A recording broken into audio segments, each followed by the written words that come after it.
Welcome, I'm Giana and this is my husband Matthew, and we are the owners of the Crows Farm. This is our crib inside of the farm incubator Viva Farms crib. We've been leasing land here for the last 6 seasons, and this is our radicchio field. Yeah, welcome. So our 6th season, we at Viva, we met at a restaurant in Vermont where we worked on a garden together for the restaurant. So the main focus of the restaurant was Italian food and Italian heirloom vegetables, and our relationship started pretty much hand weeding beets and tomatoes and chard and parsley, and we grew a lot of different kinds of Italian vegetables in Vermont for this restaurant. And one of the harder vegetables for us to grow in the Northeast was radicchio. The owner / chef of the restaurant loved radicchio, but it was a challenge in the Northeast for us to get it right. So we spent a couple of years trying to grow radicchio and fennel, but it quite didn't do too well for us. So with big ambition, we moved to the West Coast, to the Northwest, and decided to start a little herb farm with that model being what we would expand upon. So essentially we took a little 1/4 acre restaurant farm model, and the first year we did 1 acre farm, and now we're up to 8 acres. So we grow a lot of different herbs, and we grow a lot of summer lettuces for salad mix and tomatoes. And then for fall production, we really like to focus on some things that are a little bit hardier, but can last well into the season. I think moving into the Northwest from the Northeast, we saw it as a really good advantage to take advantage of the longer growing season that we don't necessarily get in the Northeast. So radicchio and chicories is a great vegetable choice for us to prolong our season, and every single year we're learning new varieties and we're finding new new things that can grow longer into the season. So essentially our chicory season, we like to focus the start of our season in September, and it goes mainly till December. The start of harvest season. Yeah, the start of our harvest season.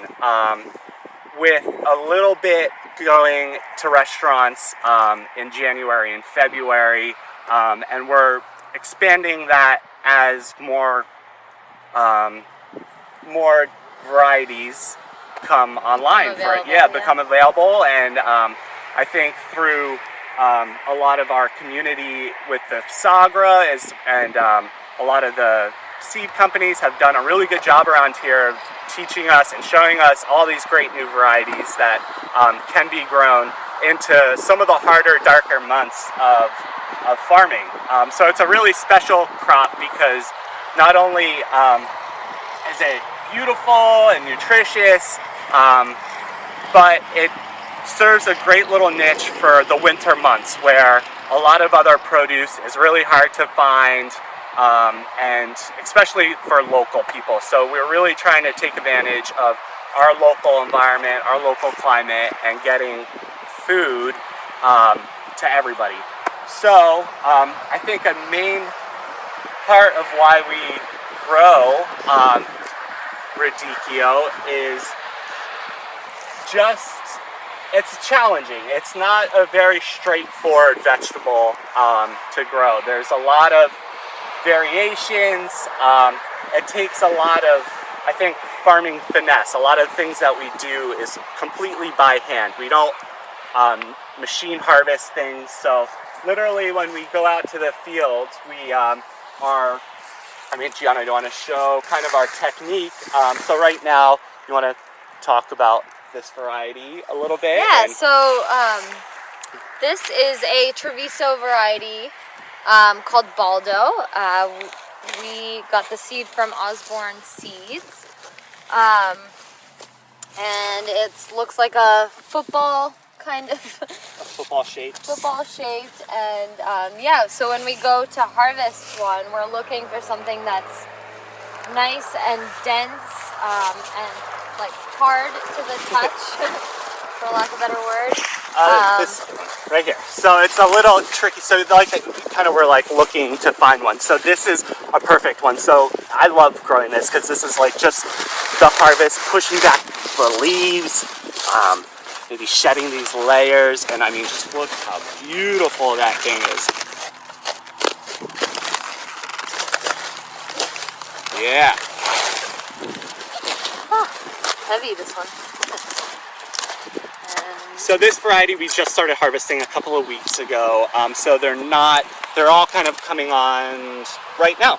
So this is an awesome example of a unique version of radicchio that you might not see in the grocery stores in the United States yet. But it seems like with our markets, we sell a lot to grocery stores, our local co-ops.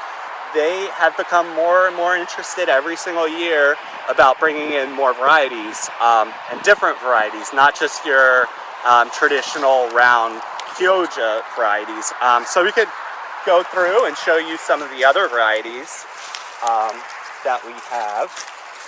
So in the past, when our first year growing radicchio, it was actually in our first season, and we grew it in the springtime. We were doing a lot of experimenting and trying out farming was new to us in this scale, and we started growing Chioggias early spring. It didn't work out too well. Yeah. But we've definitely learned more as we've gone through the seasons, and each year we keep adding new and new varieties. And this is a new variety for us. This is really beautiful. It has this deep purple vein right here, compared to the other variety that had a really nice vein. Yeah, it's called Costa Rosa. Yep, Costa Rosa. Yep, Costa Rosa de Verona. And so that's a fun variety. I think, a lot of what we love to do with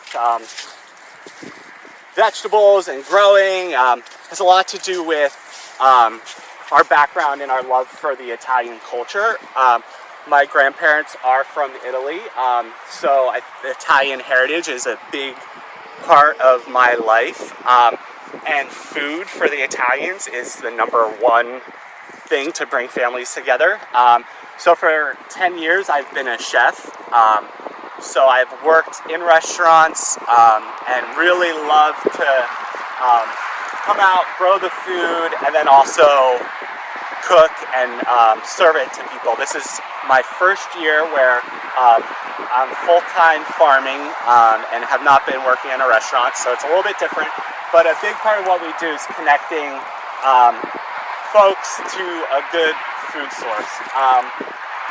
So anyway, a lot of what we like has a lot of chefy appeal to it. So this variety is Rizaba, which is becoming a really popular variety. So it's starting just to get the color. This is a pink variety that people are getting really excited about. And it's been we've had a warm fall so far. So the color isn't quite there yet. It needs cold weather to really get a good dark pink color. That is what we're looking for. But this is kind of the cool transformation that radicchio undergoes. It's at this point it looks like a green plant, but in a couple of weeks after a good hard frost, it's going to turn into this beautiful pink radicchio. So that is really special. Here's another really beautiful variety right here. Is Castelfranco variety. That is Fenice, the variety, but that's just, they call this the winter rose.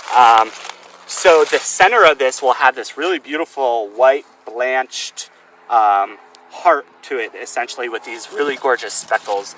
and it's not quite as bitter as some of the other Kyojins that you might find, or the common varieties in the grocery stores you find. Thank you so much for coming to our crib and checking out our radicchios, and see you next time.